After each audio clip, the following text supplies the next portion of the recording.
Great resource today, The Illustrated World History, a chronicle from the beginning of time to the start of the millennium. Now, this is world history, and it's very secular. So, you're going to get all the great stuff about when we actually start having written documents, and you're going to get some great stuff from ancient Egypt. And you're going to get some fabulous maps, but you're also going to get this. Can you see that? How the ape becomes the man. I'm just going to disclose that. This is not my worldview. And they're trying to show, see the skull? See how that skull series is filled in? And it's got time frames for you. 23 million years, 2 to 3 million years, 2 million years, and it's got the monkey changing, and it's got him turning into a man and becoming a hunter-gatherer. Then it's got 30,000 to the present. The way that modern man currently looks, you can't go back further than 20 or 30,000 years and find anything that looks like modern man. And so it's proof that modern man hasn't been on the earth very long. But there's also, if you go out there and do your homework, there's some holes in this scientific argument for evolution from monkeys. It's also, I want to note that Darwin didn't make this exact correlation. He said that man could have a common ancestor with monkeys. He did not say that we evolved out of them. And so even Darwin's own original ideas have been somewhat distorted and changed. And there is some evidence about how these skulls were found and where they were found and the strata in which they were found that show that some of the modern skulls were found at the same depth and strata as other skulls, and so it could have been a different race, it could have been a demented skull. So it is definitely not hard and fast science. It's not provable that man evolved out of monkeys. But I didn't mean to get off on that discussion. I do not believe this worldview. I'm a creationist. But it's got that there. It's got your little fold out for the periods of Earth. I can't show you this whole thing, but it's got what came first and the next and the next and the next. You can see it's got all the billions and billions of years that went by. Now the fossil record does show that there have been things on the planet for a long time, and that is provable through fossil record. And also, one other interesting thing to note is that as you see animals appearing, they appear in fully developed form, and they appear in different places on the planet in fully developed form at approximately the same time periods. So as you research all that kind of stuff, and I think Blaine will do a really good post on Darwin for you at some point here in the future. There's science on both sides. And there's some really good science that shows evidence for a creation type theory and model. I don't want to get into all of that with you, but I want to tell you that this is still a valuable resource, even though it's got the monkey to modern man deal at the beginning. Once you get to actual human history where we have some records, okay, like where we have real stuff that we've dug up, we have written histories, we have buildings, we have etchings, we have writing.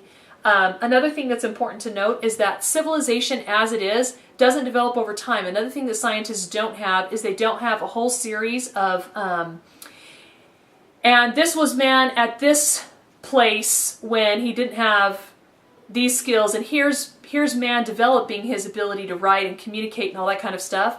What they have is they'll dig and then they'll find a fully developed civilization. And often they'll find a fully developed civilization at about the same strata and depth or whatever as backwards, Aboriginal type people who are still writing on cave walls.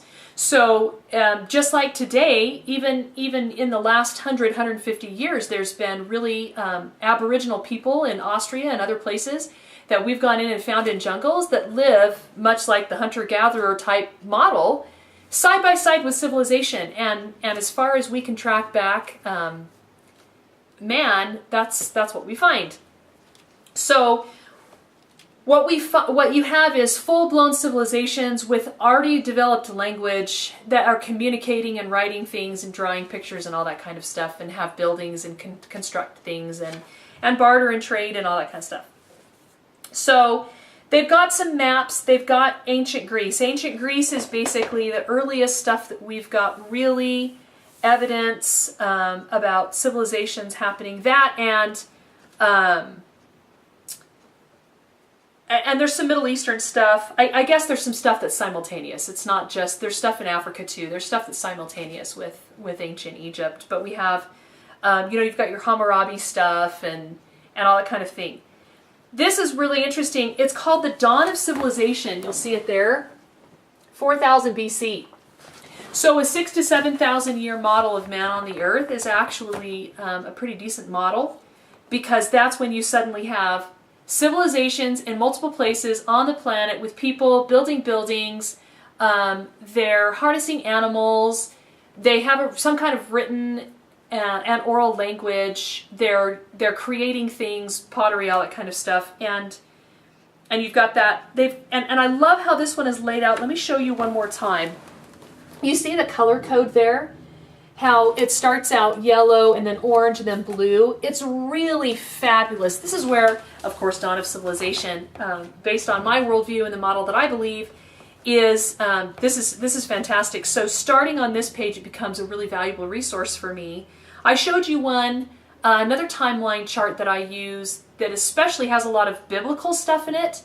And it's a biblical timeline, and it starts at Adam, and it has that model, and then it goes to Christ. But this one starts with different civilizations, and it tracks them, and it'll have really important innovations that happened in that civilization that they found, and it'll have little drawings of things that are happening in their civilization. Then it'll give a little it says 4,000 hunters of North America. 4,000 to 3,000, 4,000 that's hunters, 4,000 to 3,000 in Europe, megaliths, 3,000 the first cities in the Middle East, 2,500 to 1750 cities of the Indus Valley. So as you can see, 2,000 to 4,000, there's civilizations popping up all over the world, and they're starting, most of them between 4,000 and 3,000 BC that we can track back historically. It's rough, but it's pretty good.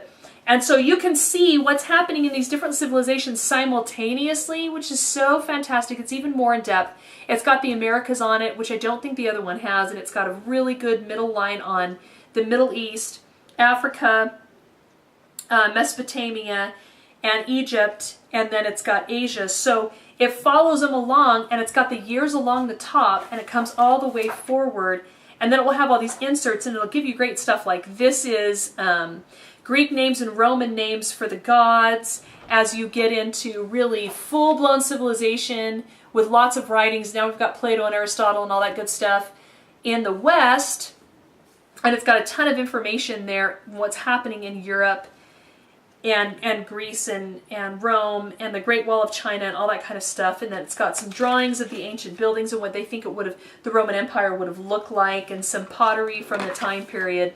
Then it goes back to 250, and then it comes forward.